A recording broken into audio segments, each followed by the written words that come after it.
Logické postupy. Tomu venuje Karol Popper gro tej svojej práce.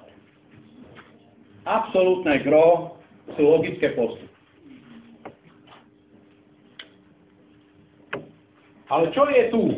Prosím vás, a tu tiež chcem upozorniť na to, že otváram diplomovky a bohužiaľ aj disertačné práce a tam čítam použité metódy, abstrakcia, syntéza, analýza, syntéza, indukcia, dedukcia. A stále sa hovorí indukcia, dedukcia. Áno? Každý to chápe ako nejakú symetrické dve metódy. Treba povedať, že aj vo svojej podstate oni vôbec nie sú symetrické. Nič tam symetrické nie je. Áno? A dokonca Karol Popper indukciu považuje za nevedeckú metódu a hovorí, že je demarkačným kritérium medzi vedou a nevedou. Kto používa indukciu? Áno, tým prevrátil toho Bernarda Russella. Lebo on povedal, že indukcia je nutná, aby sme pracovali vedecky. Karol Popper hovorí, kto používa indukciu, ten je nevedec. Áno? Indukcia oddeluje použitie indukcie demarkačným kritériom medzi vedou a nevedou. Áno? Tam, kde začína indukcia, tam končí veda. Chcem ale povedať, kolegovia, nie je to chápané, že indukcia je v zmysle štatistickej indukcie, čo som hovoril, testy a neviem čo, ani matematické indukcie, ktorá je jeden špeciálny typ dôkaz. To je niečo iné. Áno? Za chvíľu o tom poviem. Áno? Čo oni rozumejú pod pojmom indukcia? Som povedal, že my máme zmyslové pozorovanie. Áno? Tu je oko. Tu máme mozog, to je racionálne poznanie. Áno?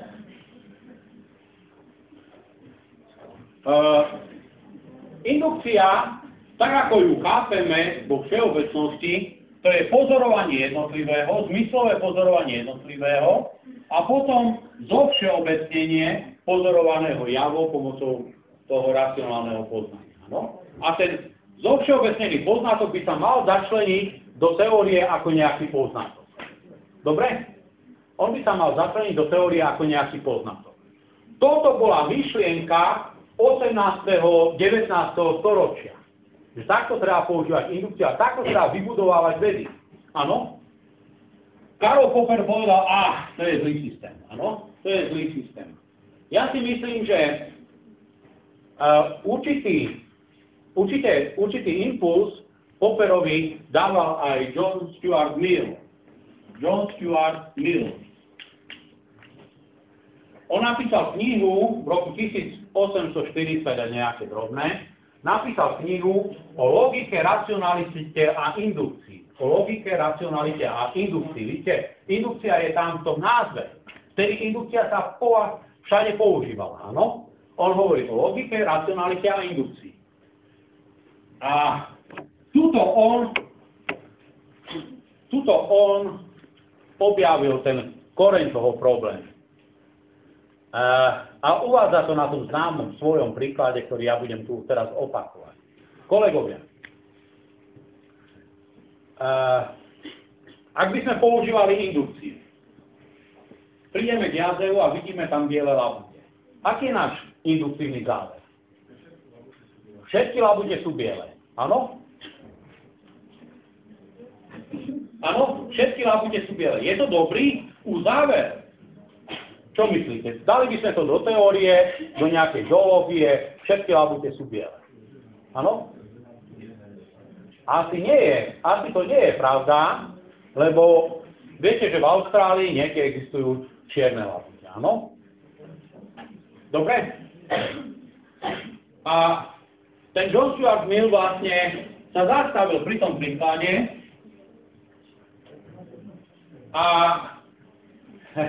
ja, keď to hovorím, tak som si to trošku povedečil jeho výrok. Takže ja hovorím, že správne použitie indukcie je, a to si radšej napíšte, kolegovia, a potom to pretransformujeme na tie labute. Áno?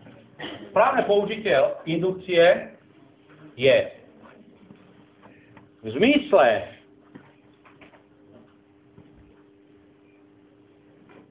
negácie zovšeobecnenia opačného javu sledovanému javu.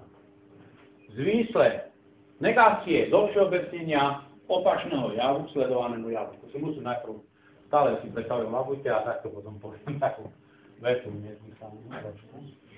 No, takže teraz kolegovia, prišli ste teraz k jazeru, sú tam krásne biele labute.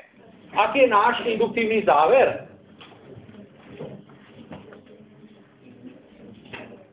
Ako? Nie, negácia zo všeobecnenia opačného javu k pozorovanému javu.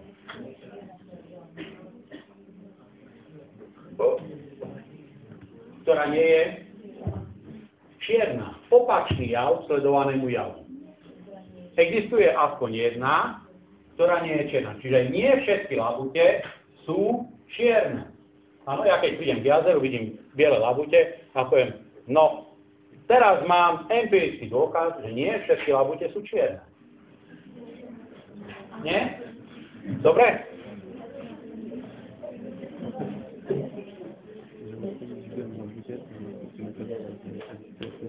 Dobre?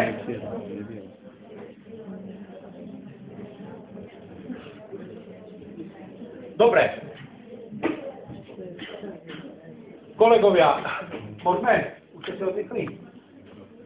Prosím? Nie, nepovedal som si dobre? Ako? Hej, to, možno, že som urobil chybu, kľudne.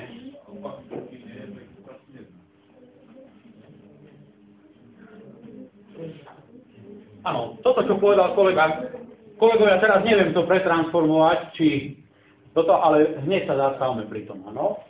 My máme nejakú výrokovú formu.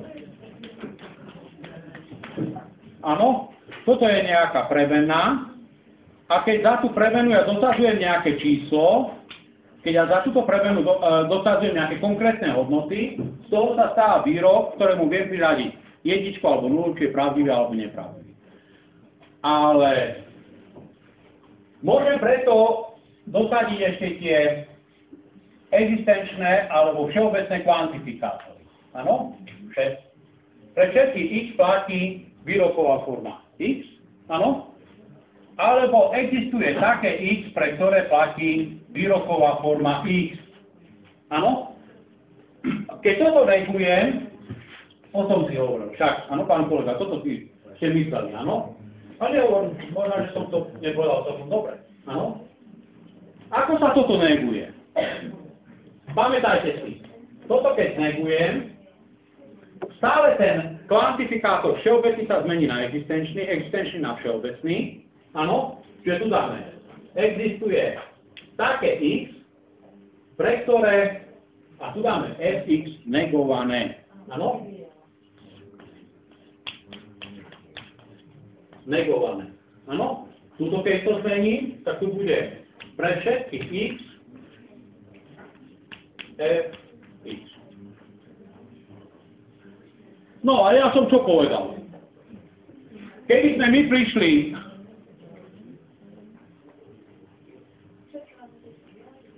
ja by som prišiel k tomuto a poviem, pre všetky labute platí, že sú biele. Áno? A ja teraz, keby som toto negoval,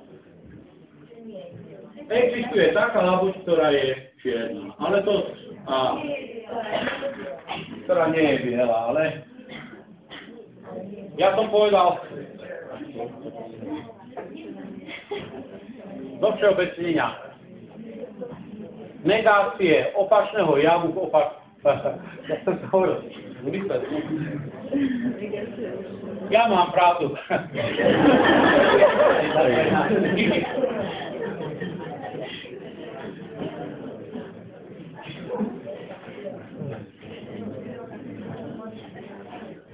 Nie, sa mi nechce rozmýšľať nad tým, ale